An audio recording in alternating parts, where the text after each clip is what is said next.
there were guys, I mean, I remember guys, and I mean, and this isn't the worst. I mean, I remember seeing guys, you know, when they would come to the Bay Area where I lived, and guys who I would know. And I mean, they'd been on the road like 28 straight days, and they were zombies. I mean, I would see, they were just, it was just incredible. You know, it wasn't even the physical abuse of the wrestling, because actually the physical abuse of the wrestling, I think, is harder now because the standards are, or the expectations of the fans are higher. But the travel was just so ungodly in those days. You know, yeah, I would say that there were guys doing 300 days a year. There were guys that did over 300 days a year on the road, and you're doing that many matches. And then they were doing, you know, they were doing double shots some Saturdays, double shots a lot of Sundays, you know, afternoon and evening in different cities. So you're, you know, just imagine that. And then going, you know, doing the long TVs where they would do the 4-hour TVs for a month, and, you know, because they would tape one TV, you know, the TVs that would go for a month the way that they did the business then. It was just rough on that mental drain aspect, and there was drug use. It was also more of a drug culture of a business in the 80s with the cocaine, and so I think that the drug usage was far worse then. Nevertheless, the deaths from the drugs seemed to hit more in the late 90s than in the 80s, and some of it were the guys from the 80s that, you know, hit their early 40s. We saw with the Curt Hennig, Rick Rude type of guys. But then there was also, there have been a lot of young guys that weren't even around. You know, a lot of times they want to blame the 80s, but there are actually far more deaths in the 90s of guys that weren't even around in the 80s. So the death thing was not, you know, when it got, I don't want to say easier, but that schedule was not as much of a cause of these deaths as I think people would like to say, because they got worse after the schedule eased up.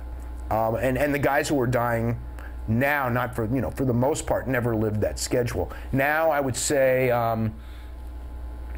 probably a WWE guy or a tour would do 160 dates a year, and, you know, the guys rotate on and off, and guys get hurt. So there aren't that many guys that are really doing even close to 160 days. Maybe, you know, 130, 140. It's a far cry from 300.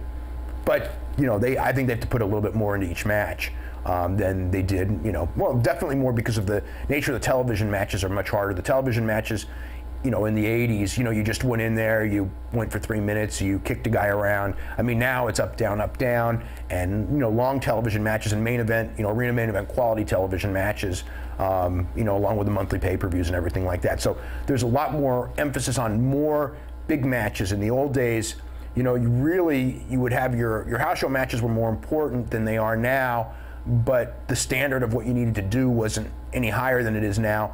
And your pay-per-view matches, yeah, the standard was really high, but you know, you did maybe 4 of those a year. Now you're doing 12 of those a year plus 52 television shoots a year. So, you know, the pressure on having good matches now is far higher than it ever was. Plus because of the internet and everything like that, and not just the internet, but just a smarter fan base that wants good matches, whereas before, there were fans, of course, that wanted good matches, but it was more into, you know, seeing celebrities live. Now, the celebrities live isn't enough. They got to produce.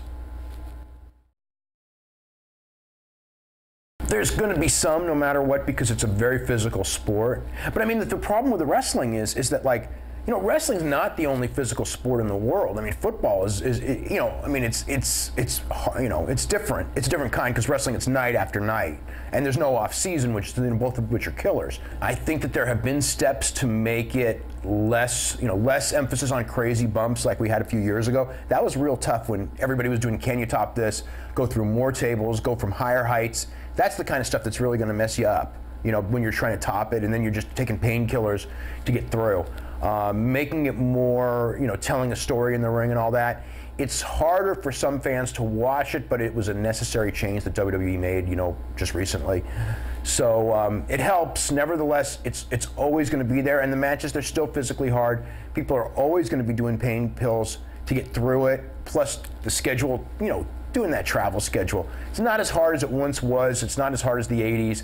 It's still pretty darn hard. And I think the thing is management alert to when it comes from a couple of pills, and you can do that to the level where you become, you know, it becomes dangerous to your health. And I don't know, you know, I think that since the death of Brian Pillman, in WWE. I think that they certainly are aware and don't want something like that to happen again. And I think that they're more alert to it than they've been in the past. The industry as a whole is such a renegade industry, and no one, you know, on the independent level, that no, that's as wild as ever, and I don't see anything changing that, because no one's gonna, a promoter can't take responsibility for a guy that he books, you know, once every month or two. So at that level, I don't, and also at the independent level, guys are trying so hard to get noticed that they are going to do crazier things. There's no Vince McMahon to say, no, you don't need to do it, or, you know, or other people in WWE, like there is in WWE. So I think that we're going to see more, but it'll be more on the smaller level than at WWE level. Hopefully it goes away completely. You know, we don't have a lot of problems in the future. As far as the personalities that are involved in wrestling, I think that there's something to some of that. I mean, there are straight-laced people that get into professional wrestling, but they're very rare. Most people that get into professional wrestling are generally going to be wild people looking for attention, looking for the thrills. And also, unlike in a team sport structure, there's really, you know, not that much discipline to it. And there's a lot of physical pain from day one in training school. You know, you just beat your body up over and over and over again. That's how you learn to be a wrestler. And then the lifestyle of these guys is to go out and party. I mean, I think that's considered almost the fringe benefit of wrestling on the independent level, is, you know, is that type of a thing. You know, you go out and so, yeah, I think that the personalities that get into wrestling to a degree are going to tend towards that too. Yeah, definitely. The deal with the wrestlers, it's really kind of sad, because if you're around any wrestler who's over the age of 40 or a tail end of their career, they really wish that they had done something, you know, and stuck together when they were younger. I mean, even like the biggest stars, you know, who have money, you know, sit there and I mean, every one of them will say, you know, it's really too bad that we didn't get a pension program or anything like that. But the guys, when they're 25 and 30 years old and they're making huge money and they're on top, they don't think like that. And that's when they have the leverage to do it. So it's a real tough deal with one company, with one major company, with Vince McMahon and everything like that, in so much control. It would be very, very difficult for the guys, because they're afraid of their position, they're afraid of rocking the boat. So I don't see it anytime soon. I think that you know those things. You know, wrestlers. You know, there's no union for wrestlers, and that's step one.